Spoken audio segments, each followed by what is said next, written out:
Although it was lucky that that kicker missed that field goal. Let's talk Jauan Jennings because his performance was so interesting. First of all credit to Jauan Jennings for playing in this game.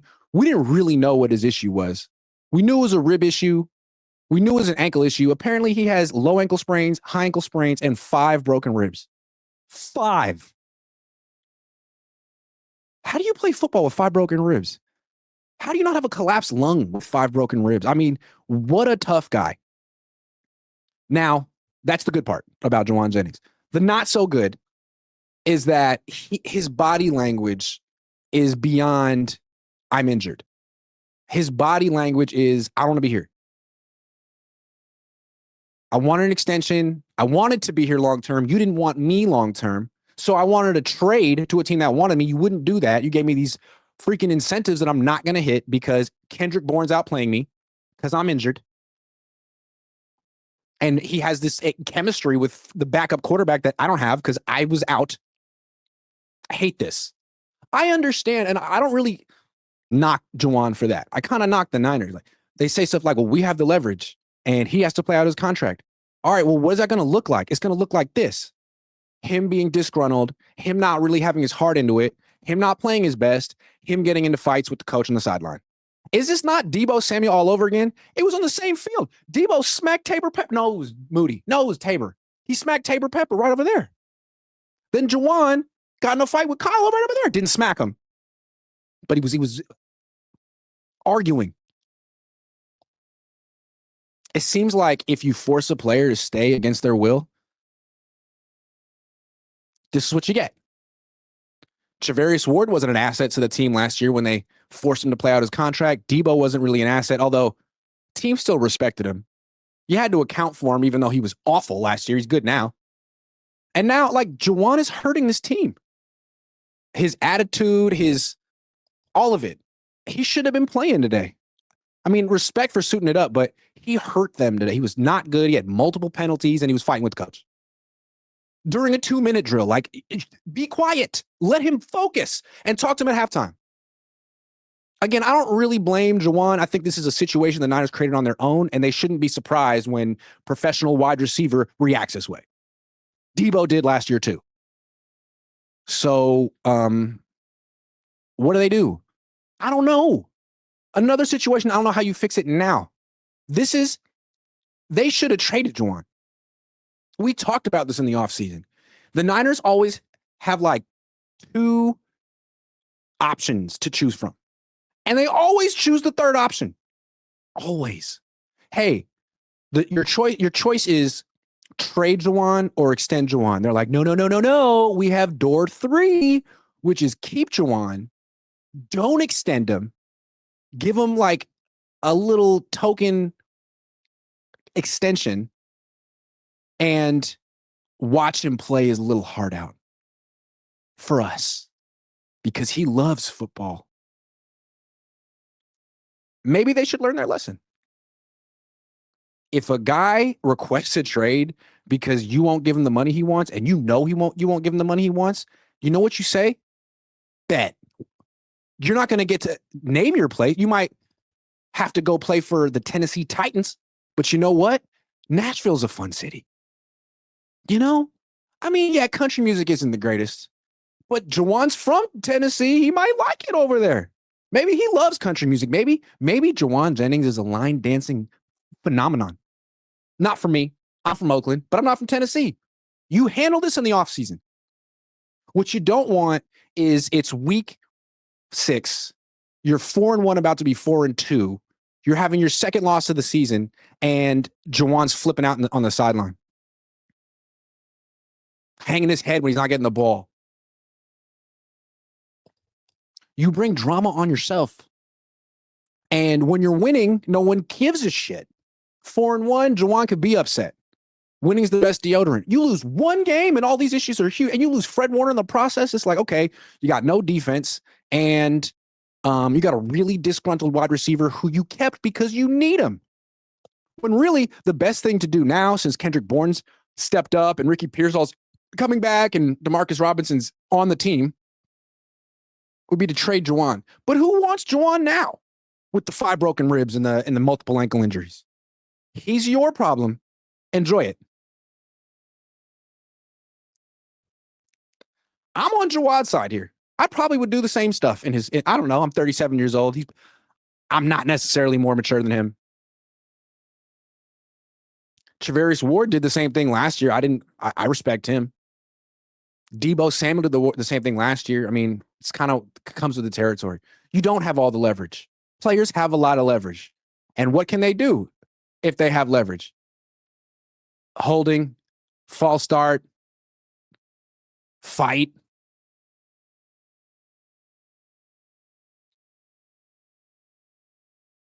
Kane fan 57 says, did Eddie Money get hurt bad enough to not kick a field goal when we were down there on the 4th down? Would have cut into the lead. I asked Kyle Shanahan about that. Like, what went into your decision to not kick a field goal on 4th and 6? And essentially he said, well, we were down 8 and I didn't think we could stop them. Which is honestly a good answer. I'm not going to crush them on that. Like, they kick a field goal there, they're down 5. You know what happens next? They give up a touchdown and lose. They weren't going to win that game, whether they kicked a field goal, whether they scored a touchdown. You know why? Because their defense is cooked. And they were facing a top 5 quarterback without their 2 best defenders. Game over. Again, you could have had healthy Brock in this game. Wouldn't have mattered. Although he's not healthy. In reality, the Niners have 1 healthy quarterback and they don't want to play him. That's reality. But in fantasy world, they still would have lost. Sorry. And I say that as a full-blown 49ers fan. I love the Niners. Go Niners. I think I am more invested in the 49ers right now than Jauan Jennings is. And Jauan Jennings played through 5 broken ribs to be in this game. Give him credit, too. After the game, he stood at his locker and answered questions. He doesn't always do that. And then, when he was done answering questions, did it for about 2 minutes, he walked straight the fuck out of the locker room. Not talking to any teammates, not talking to any PR people. I'm out. Headphones over the ears. Peace. That seems like a guy who doesn't want to be on the team. And I'm guessing he won't be on the team next year. Prize Picks will give you $50 when you play your first $5 lineup. Win or lose, you'll get $50 for playing. Use promo code Cohn, C-O-H-N, and download the app now. But I think if we've learned a lesson here, and I don't want to be too harsh, because they're 4-2, and they got a whole season ahead. If we've learned a lesson here, it's that you don't invite these problems onto your team. As soon as the guy requests a trade, guess what? The answer is yes. Where do you want to go? Doesn't matter. Do you like Cleveland? You don't? Perfect. We think Cleveland likes you. Although I'm not sure that Cleveland likes him or anyone likes him. Dazza says, despite all the injuries and the 3rd-team offense, the Niners were in this game. If someone could have tackled Baker on 3rd and 14, he broke 6 tackles. He's really good. He's really good. I don't know what to tell you. If the Niners had Nick Bosa and Fred Warner, he still might have broke those tackles. I mean, he did that to Nick Bosa last year. Danny D says, Siegel again getting cooked. Why is he on the field? Please put in Lucas. The entire right side of the line is complete dog poop, including Pooney. The right side of the D-line couldn't stop the run either. Dazza says, how was Pooney regressed this much? Is it possible that Pooney's playing injured? How about that? He injured his PCL in preseason. They rushed him back out there for week 1. And it looks like he's playing at less than 100%. Is it possible? I mean, we've seen this over and over and over again.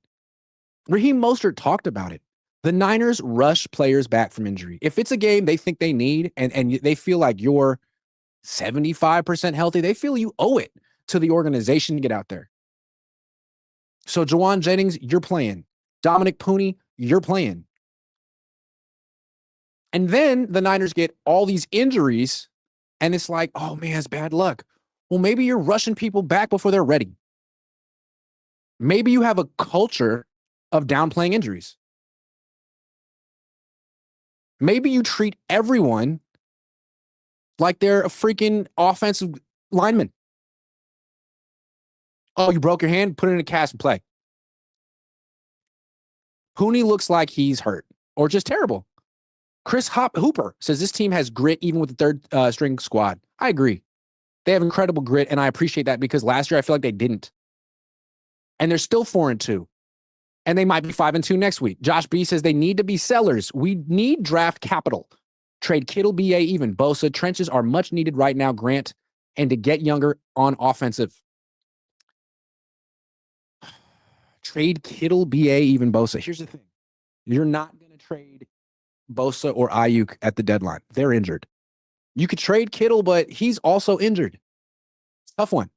Sergio G says Fred Warner would have won that game. Baker wouldn't have converted that third down run, and he doesn't complete passes across the middle of the field. You might be 100% right. If they had Fred Warner, maybe they win that game with injured Mac Jones.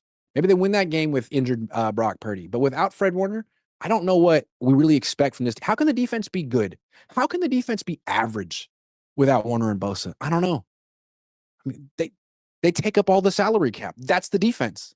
Kilo TW says, just hold out onto the picks, let the rookies get their reps, and ride the storm out until next season. Joseph for real says, trades unlikely. Saleh head coach audition 100,000 times harder. Well, you could look at it this way. If Saleh is able to put together a good defense without Warner and Bosa, he might even look like even more of head coach material, considering any team he goes to won't have Fred Warner or Nick Bosa. So, opportunity for Saleh. The schedule just got difficult, says Sweet Meat Pete. Kilo TW says, Giants game has me worried about more injuries, that turf, that D-line, that running back, that quarterback. Kevin Spencer says, we need a competent head coach. He hasn't addressed the O-line in almost 10 years. If Mac had time to throw.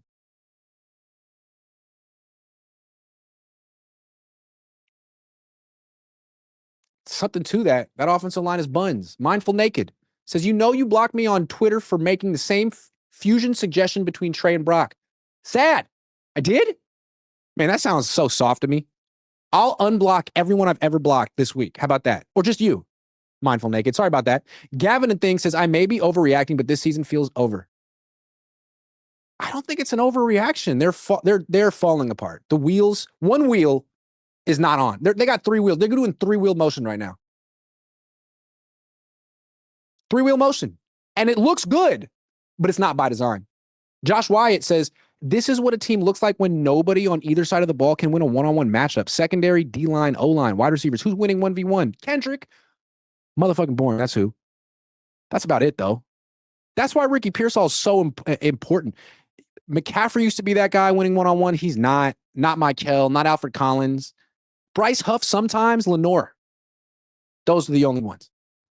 Not Demarcus Robinson, not Jennings, although he has 5 broken ribs. David Kindle Jr., the second, says they might actually win if they had a good O-line.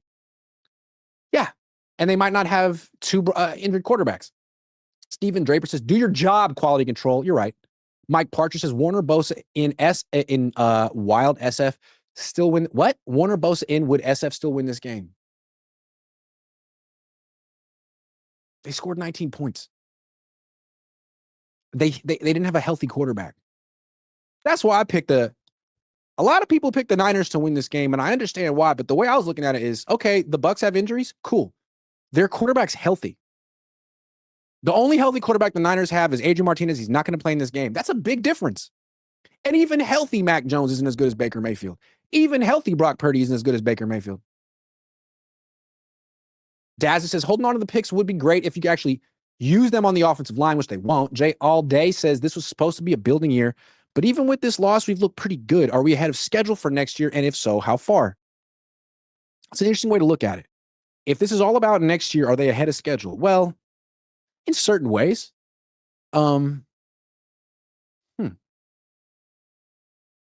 got some young defensive linemen who are good. Bryce Huff won't be on this team next year.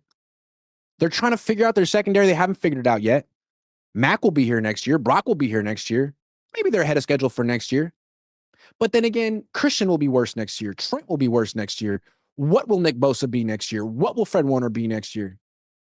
The core of the team will be worse. Shyla Q says, I blame coaching for Fred's injury since they had Brown on the field who caused the injury. Blended needs to go at this point. He did cause the injury, didn't he?